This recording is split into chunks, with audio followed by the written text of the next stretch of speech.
chick flicks, romantic comedies, rom-coms.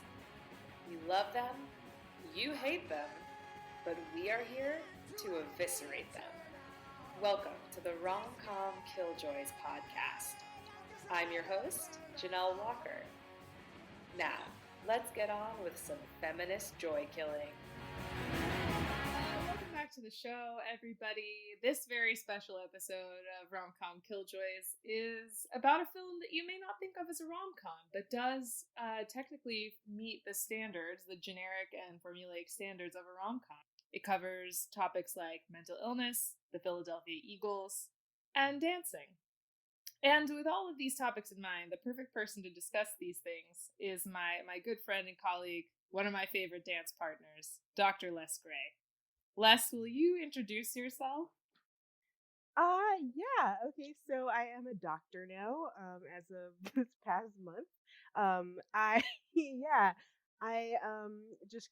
am graduating with my PhD in theater and performance studies. Most of my work looks at performances of Black bodies, and cultural production that comes out of trauma and terror. That being said, a lot of my work is informed by queer theory and disability studies, and so that's something that I'm kind of digging into, and hopefully my next book project will be somewhere in the realm of disability studies and intersections of performance and Blackness. Yeah, and I think one of the interesting and great things about having you on this episode, Les, is talking about the film we're discussing today is, in case you haven't already guessed it, Silver Linings Playbook from the year of our Lord 2012. And I think the general public, Les, and you can disagree with me or not, but I think the general public may not be aware that mental illness falls under that umbrella of disability. Yeah, it totally does. And just outing myself, I didn't realize I was disabled until about 3 years ago, despite struggling with mental illness. So it's actually been a really interesting kind of personal and also academic journey to understand what actually falls under the umbrella of disability. For sure, I think that's a notion that a lot of people are not exposed to. Because it's probably an angle that a lot of people have not considered when thinking about this film, which was so popular when it first came out. Silver Linings Playbook, the year of our Lord 2012. Here's what Google says. After losing his job and wife and spending time in a mental institution, Pat Solitano, played by Bradley Cooper, winds up living with his parents, played by Robert De Niro and Jackie Weaver. He wants to rebuild his life and reunite with his wife, but his parents would be happy if he just shared their obsession with the Philadelphia Eagles. Things get complicated when Pat meets Tiffany, played by Jennifer Lawrence, who offers to help him reconnect with his wife if he will do something very important for her in exchange. So Les, that is what Google says. What do you say this film is about, really? Oh man, I have no idea. When I I first watched it in 2012, I think I was like, "Oh wow, what a wonderful story of like overcoming mental illness and possibly finding love." But when you watch it the second, third, fourth time, you're like, "Wow, this is very confusing." Like, at what point does he is he really like grappling with his mental illness, and like what about this whole dynamic with his family and their relationship to his disability, and is the woman that he's falling in love with, is she more disabled than he is? Like, there's that moment where she's like, "You think I'm crazier than you," and you're like, "Oh well, like what would that mean for that to happen? Like, does that put them in different disabled realms?" And so I had a lot of questions, and like a lot of kind of dramaturgical questions about how the because there it was a novel, I guess, and then it was translated into a screenplay by David O. Russell, who also directed it. And I don't know if this is a story so much about love as it is about like making one's peace with their mind and the relationships that they have.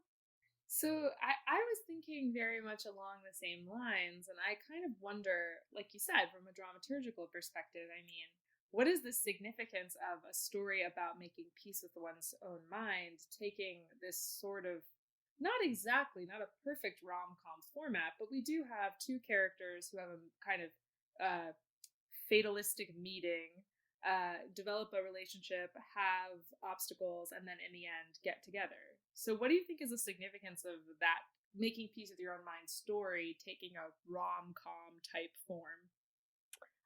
Yeah, that's a really interesting question. I'm not really sure. Because it's interesting, I think, with Pat, who's played by Bradley Cooper. Yeah.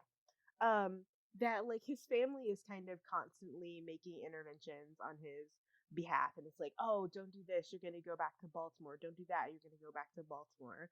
Um, and uh he is constantly on this quest to, get his ex-wife back, who clearly has no interest in him. And then Tiffany is just kind of invested in herself. And actually, they're both really invested in themselves and what they want. And then it comes across in this really like bizarre kind of self-serving way, in terms of like, oh, is this what disabilities look like? Is this what cognitive disabilities look like in people, that they just say whatever they want, and offend everyone? Is that what this is? I don't know, I guys. think, It's I so think fun. that gets into some important things in the movie that we should talk about, namely the the the meet cute Yeah. big quotes around that one of Tiffany and Pat, and over a dinner party that they're basically set up more or less by Tiffany's sister and Pat's friend. Over that dinner, they compare what medications they've both taken, Yeah. and I just sort of feel like, from a disability standpoint, that feels at the very least sticky and at the very most like kind of offensive. I don't know. What's your sense of that? Yeah. Okay, so there's a lot of like really interesting things that happen in this. So like, just taking this as a person that has been exposed to these things, these drugs. Actually, as I was watching it, I was like, holy shit. I've literally been on every drug that they're talking about. And like, it's a joke, right? Like, oh, Seroquel, oh, Abilify. I was like, oh no, oh no, oh no. But like, it's such a weird joke too, because like, even I didn't get it. Like, they're talking about Clonopin. Yeah, they were talking about Klonopin. They're like, "Oh, have you been on Klonopin?" We're like, "Ah, Klonopin." They're like, "Klonopin is not jack shit. It's a benzodiazepine. Like, it's for anxiety." And like, some of the medicines that they're going back and forth talking about are like mood stabilizers and antipsychotics, which is kind of strange considering one would assume that Tiffany's depression is stemming from the loss of her husband, which is like a situational depression, unless she had, larger um kind of issues before that, versus how Pat is situated. So one of the things that disability scholars talk about is there's different models of disability, right? There's medical model, which says that disabilities are things to be diagnosed and pathologized and treated. And then there's a social model, that says that they're not objective, but they rise out of these kind of social situations. So, like, there is impairment and there's disability. So, impairment is something that is disabled by your environment. So, one could think of Tiffany as being impaired, by the death of her husband, versus disability as like inherently disabled, which is Pat, who is diagnosed with Mm-hmm. bipolar disorder. It seems like from a young age, given his conversations with his father. So yeah, those conversations are really odd. It's really funny in the like "get your shit together" montage, where he starts taking his medication, and I didn't identify one of them, but one of them is Seroquel, and it's funny, he complains about his reason for not being compliant in his medication, that it messes up his mind, he's not clear, but he's taking Seroquel, which is, I'm pretty sure, it's either antipsychotic or mood stabilizer. I think it's a mood stabilizer, but it makes you so fucking sleepy. And there's no way that anyone who was given a prescription for that would try to take that in the day. And so I'm just like, oh, no wonder you feel like shit. Like you're taking it at the wrong time. So there's just like really weird things like that I caught in the film, and I'm like, oh, someone didn't do their homework. Along those lines, can we talk about the moment where Pat's therapist plays a triggering song for him in the lobby? Oh, what? Yeah, he is the worst therapist I have ever seen or heard of. There's a lot of different issues circulating, but I was like, that it couldn't possibly be true. Like that isn't what's happening, right? He is not doing something that he knows to be triggering that could cause a violent episode, which possibly landed him in a mental institution. Like you couldn't do that as a test, right? And he's like, oh, I just wanted to see if it still affected you. Like what? What kind of modality is that? Is that like new cognitive behavioral bullshit? Like no one does that. And then when he sees him later at the football game, I also thought, like, this is wildly not okay. And then he gets involved in this sort of bet plot. There's so much, ethical nonsense going on with that therapist. And it makes you sort of wonder about the care regimen that Pat is undergoing. Like you said, he's taking medication. He seems to be exercising as part of his care. He's seeing this therapist who is not the best. I don't know. Like you said, it's sort of hard to tell at what point the film stops being about kind of reckoning with your disability or your impairment, and at what point it becomes like making yourself better through love story. Yeah, and it's weird because like from the very beginning of the movie, there is like a lack of compliance with like therapeutic protocol, right? Whether it's on his own accord or just the like fuckery of the movie, wherein like he's wearing a hoodie with a string in it in a mental hospital. There's no way you could get away with something like that, right? And then like shown being not compliant with the medicine, spitting it out, but being really sure and insistent that he's doing what he can to get better, that he's exercising, he's losing weight because that's what his wife would want, right? That's not about him or his investment in himself. And that his mom checks him out, which is a very strange thing because it seems like that from the like exposition that we're given, that he was put in there as a result as a crime. So I'm not really sure how his mom was just able to like check him out like against medical advice, because that's usually not how that works. Usually like lawyers and judges involved in these things. But he takes Chris Tucker's character Danny with him, which seems especially troubling. Yeah, that gets into a whole nother set of weird logic, because like in disability studies there's this kind of emerging conversation around disability and race, in that like disability studies has been fairly whitewashed, and then you have theorists and people like Alison Kaver, who wrote Feminist Queer Crip, and she's talking about this kind of political model where you're not only like looking at the medical and social models, but also thinking about problems of disability being located in inaccessibility, whether it's like buildings or attitudes or systems.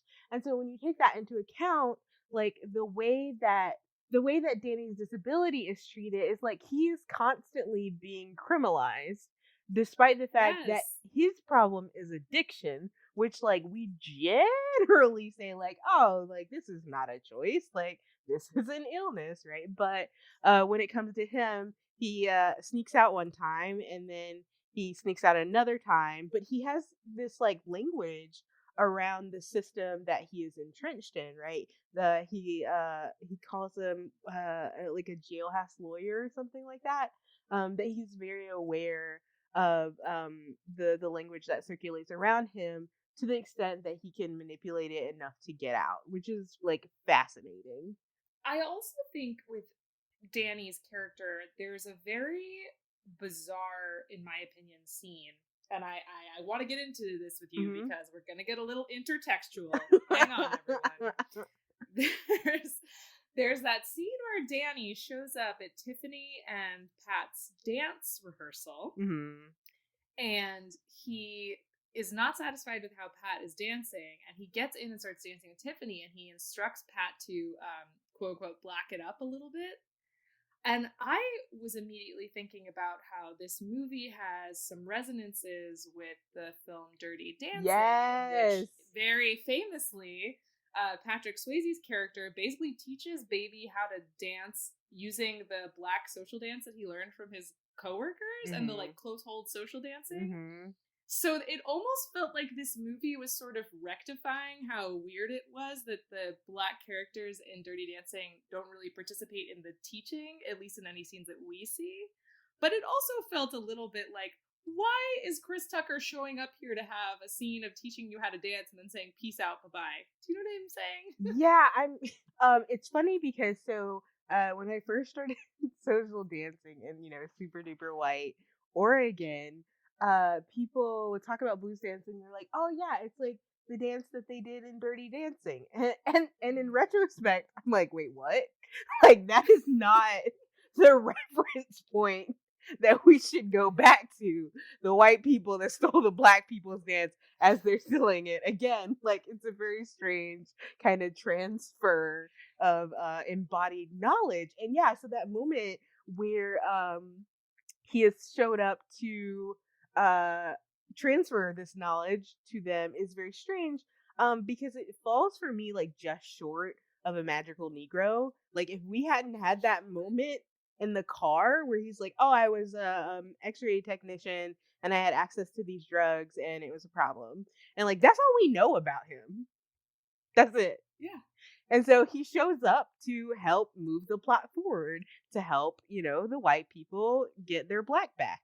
And he shows up at the dance competition like a supportive friend would, to like cheer them on. And Pat like basically says, oh, hi, and then walks right past him. So I was like, whoa, okay. Like, it feels very, I don't know. It does feel like a very much like a magical trope there that I thought was like not lampshaded at all and was deeply problematic. And it also, here's another problematic trope that I thought might be going on in this movie, especially with regards to impairment. And that is the question, is Tiffany a manic pixie dream girl? Ooh. And in this film, the valences of that phrase are particularly troubling. So what do you think? Oh man, I don't know. Yeah, that's a really good question. I mean, because like, my mind immediately like zooms in on the valences of manic, right? We're talking about Pat being bipolar, manic depressive, right? And she's not necessarily like given that diagnosis, like she's talked about as being depressed. But yeah, it is really fascinating. I don't know. Can you give me a little bit more insight into like how the manic pixie dream girl functions in most rom-coms? Yeah, so typically, maybe better to say that she's kind of shades of two stereotypes going on here.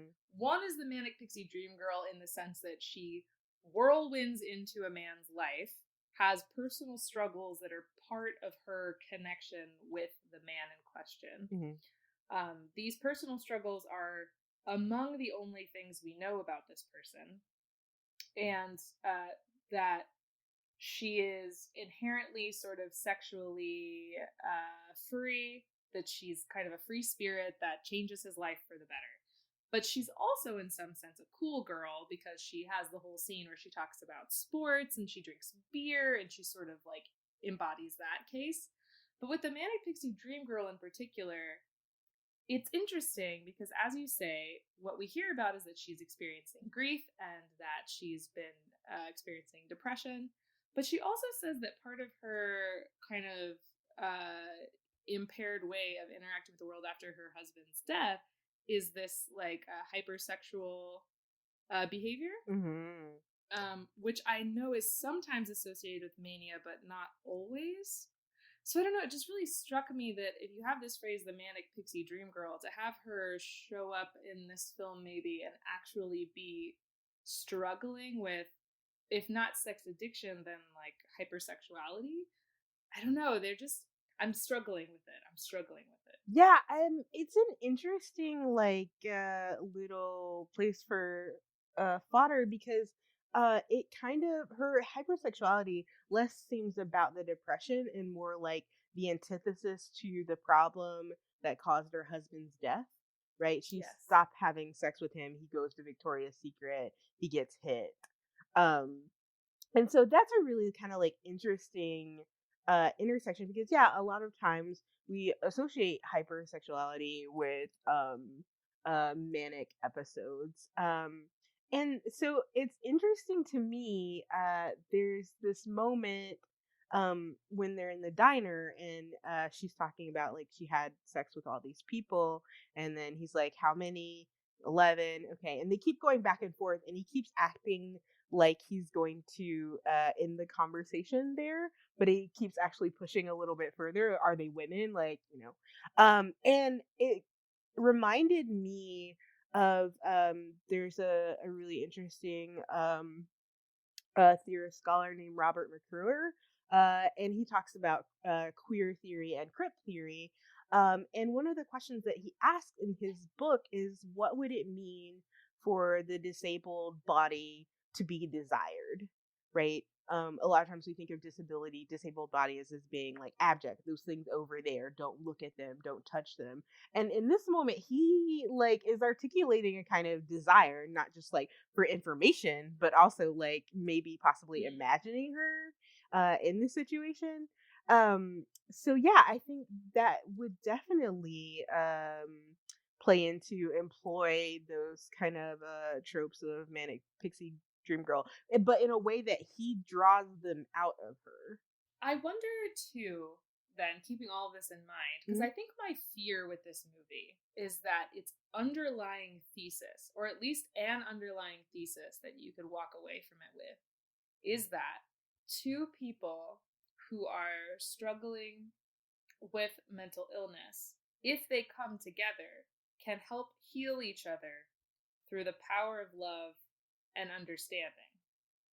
And while I don't think that that's impossible, I do worry about, coupled with all the things that we've discussed already about, Pat's sort of non-compliance with his like care protocols and the question of whether, Tiffany is struggling with depression as a kind of impairment coming from grief, or whether she has some other issues happening. Hard to say from the film. But I don't know. I'm not sure how to feel about that. Like you said, I mean, as Robert McCruer argues, that the desirability of the disabled body is something that should be, considered and celebrated. But I do worry about that being sort of an underlying thesis in this movie. Does that make sense? Yeah, it does. The idea that two people that are broken can come together and heal each other, right? But the problem with this is that they're both assholes, and and they point each other out as being assholes throughout the film, and it's like the only honest moments it feels like they have when Tiffany at the dinner party goes, "You have poor social skills. You have a problem," and you're like, and then when Pat is like, I don't have a filter, and that's not a mental cognitive disability, that is just being an asshole. And so when two assholes come together, I don't think the expectation is that there will be less assolidity in the air. Like, I don't think it's gonna get better, but maybe I'm just pessimistic. I don't know. No, I'm with you. Like, in the end of the film, there's this scene where Tiffany and Pat, like, there's this whole sort of letter trick, which had me thinking so much about how, wow, no one has ever gotten over the Shakespeare tricks. Seriously. But that's a totally different episode of this podcast. Like, oh my god. Bed tricks and letter tricks just everywhere. Every movie has one. But so there's Tiffany's in the final confession scene, Pat has this letter, and he says that he fell in love with Tiffany the first moment he saw her. Uh-huh. Which made me go, really? Really?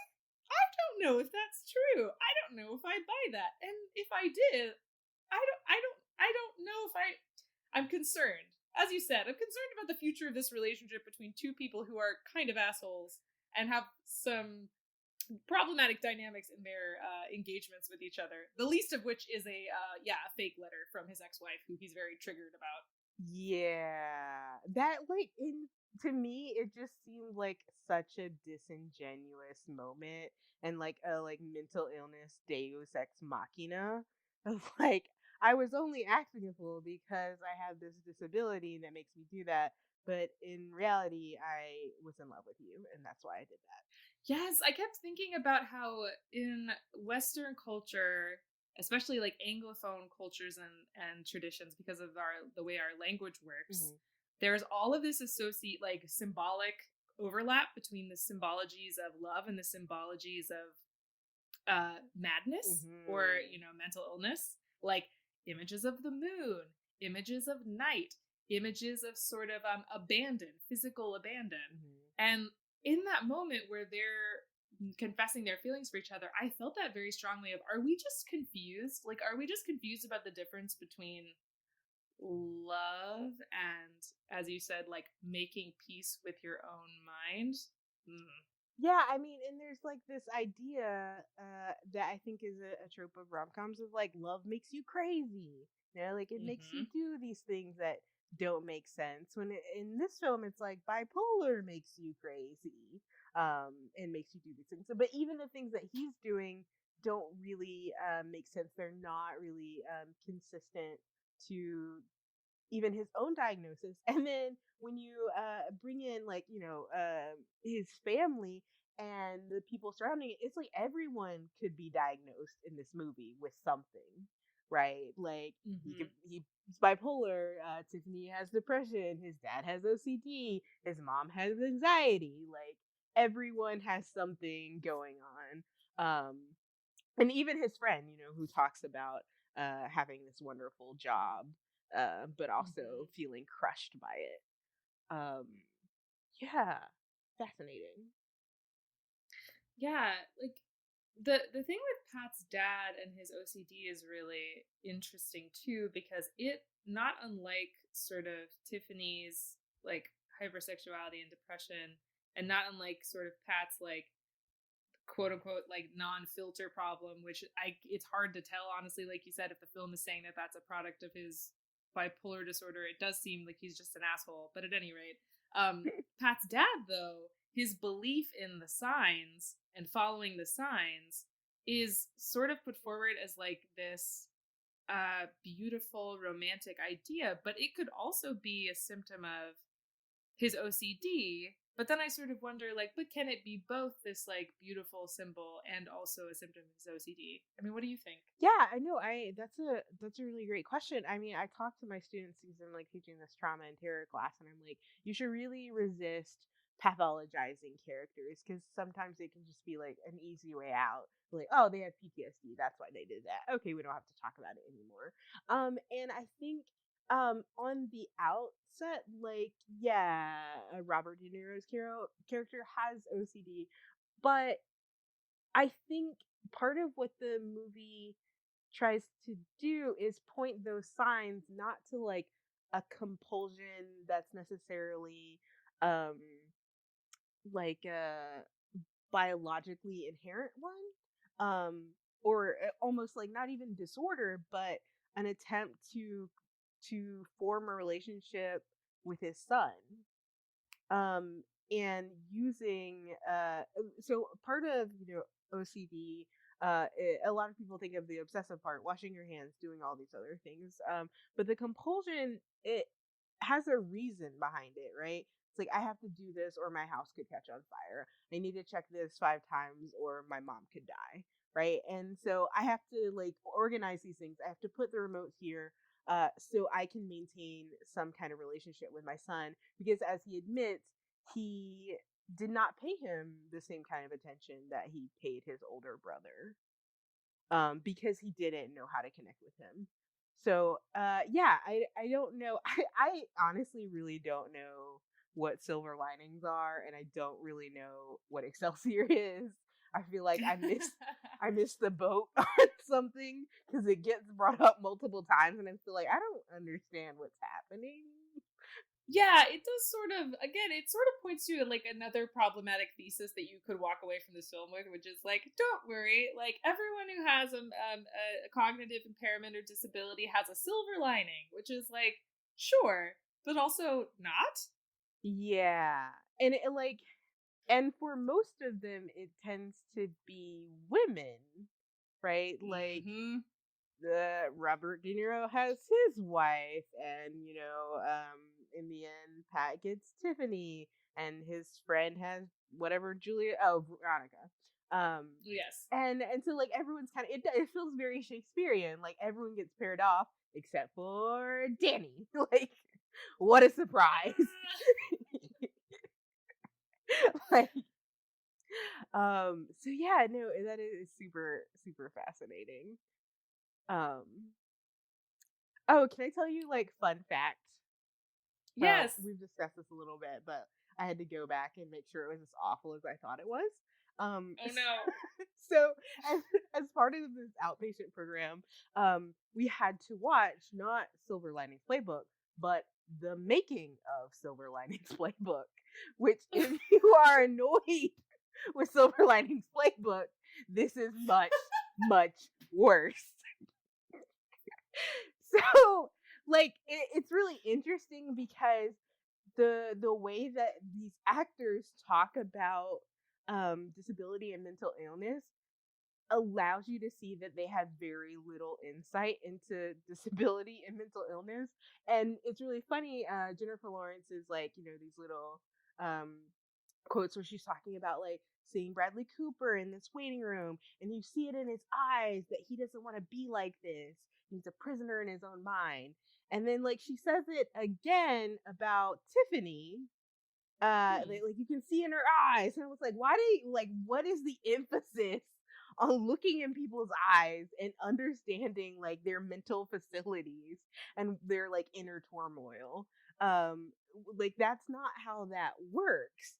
And there's this emphasis on how uh, Pat goes from being so volatile to so sensitive, right? Like he like makes his mom fall and like beats up on his dad, and then they cry about it together.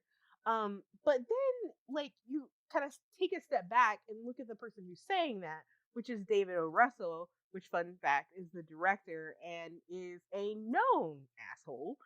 If you Google the words David O. Russell and terrible person, many results come up about his volatility and like how he's such an awful person, but he makes these beautiful films. And so like it's just a really kind of interesting parallel of like, oh, look at this volatility and like the sensitive, like emotional, beautiful thing that comes out of it. Oh, the meta storytelling in that. Oh god, his own silver lining. Yeah. Just as a last thing, less because I felt like I couldn't. I knew that we were going to talk about disability and mental illness and intersections with race and structural oppression, but I also want to talk to you about another thing that I know you love, which is dance. What did you think about the dance competition scene and their dance in particular? Oh, wow. That's funny. So like okay, so it's funny because I do social dance. I am trained as a blues dancer. At this point I've been dancing 6 years, so I can follow most things and pretty quickly identify like whether something is like swing or blues or balboa or a Latin dance, bachata, blah blah blah. And I can follow them. I couldn't necessarily lead them. And this like postmodern palimpsest clusterfuck of a dance that they put up is just like very fascinating to me because it's actually not that weird. It kind of is a cross between like if you watch Cheer and the final thing that they do and combine that with ballroom dancing. Like that's basically what's happening. But like poorly executed. So it's really interesting to like watch this dance that for the most part traffics in like white cultural production, like waltzes and stuff. It's very upright, right? When you think about like things like ballet and like things that are very upright and have a lot of tension. And black vernacular dances don't really do that. So yeah, that was interesting and also very painful. But like that whole like Yeah. scene was painful to me because I really can't stand ballroom anyway. It just like it has such a like they like what they're looking at, they're like, oh man, these people are really good. But it's like the facade, like the like shininess of it that makes people go like, oh man, they must be really good at what they're doing. And they're like, no, they're just doing these bastardized versions of these dances that people of color created. That's what's happening. Yeah, like the whole tap phrase that they get from, Ooh. I think, Singin' in the Rain, Yeah. isn't it? But of course, that's like a Nicholas Brothers ripoff, isn't it? Yeah. Yeah. Yeah. I don't even know what was happening there. I just like I just went somewhere else, I think. I just couldn't deal with the lift. I was like, what is this lift supposed Well, to be? Like, I felt like we were supposed to know what it was going to be. you Like, it was do. the Dirty You Dancing do. lift. It was supposed to be the dirty dancing lift. I was like, nobody puts baby in a corner. He got it from the bar. We're gonna run over here, do this dance, and barely win. And yeah, and so yeah, that was supposed to be the dirty dancing lift. They just didn't practice enough. So it was creepy. It was bad. It was rough. Yeah. Great. Well, before we move on to our antidotes, it's the time in the show where we briefly thank our Patreon sponsors who are the best. Esther, Bob, Sean, Emily, and Robert, thank you so much for your support. You make sure that we can keep the show going and bring on awesome people like Dr. Gray. So thanks a lot. So every week on the show, Les, we offer our antidotes. Not always a complete solution to the problems of the film, but something that can sort of cleanse your palate, but in the same direction. What's your antidote for Silver Linings Playbook? Okay, so my antidote for Silver Linings Playbook is a film that's available on Netflix. It was one of the first films I think produced in the series by Michelle and Barack Obama, and it's called Crip Camp, and so like CRIP camp. And it's about this camp that operated through the 50s and 70s, where a bunch of kids with disabilities, various ones, whether they were like cerebral palsy or deaf or whatever, went to this environment, and there was just kind of like this camp that was a great equalizer. And they helped each other and supported each other and played with each other and like fostered and bolstered community. And that community went on to facilitate laws such as ADA and some other laws that have helped people with disabilities thrive in the world. And it's really fascinating. Like it's funny, it's sad, um, it's inspiring just to see how people mobilize and created a community out of something that people think like, oh, those people over there, they'll just sit and suffer for the rest of their life. And they're like, no, we're agents. We can do things, and the way that they went about doing it was just amazing. My antidote is a frothy little confection that is about dancing. Because I thought, well, if you want to watch a dancing movie that has some romance, but is mostly just a frothy little meringue of a movie, I would recommend Strictly Ballroom, 1992, Baz Luhrmann's directorial debut. It's a really self-consciously kind of living in the world of camp and high musical theater arts. And it includes a wonderful scene of Paso Doble if you're into the ballroom dance scene. or whatever. But mostly I love it because it is just so over the top and ridiculous, and it's fun. So, strictly ballroom. Dr. Gray, thank you so much for being on the show and sharing your thoughts on this film. Thank you. Thank you so much for having me.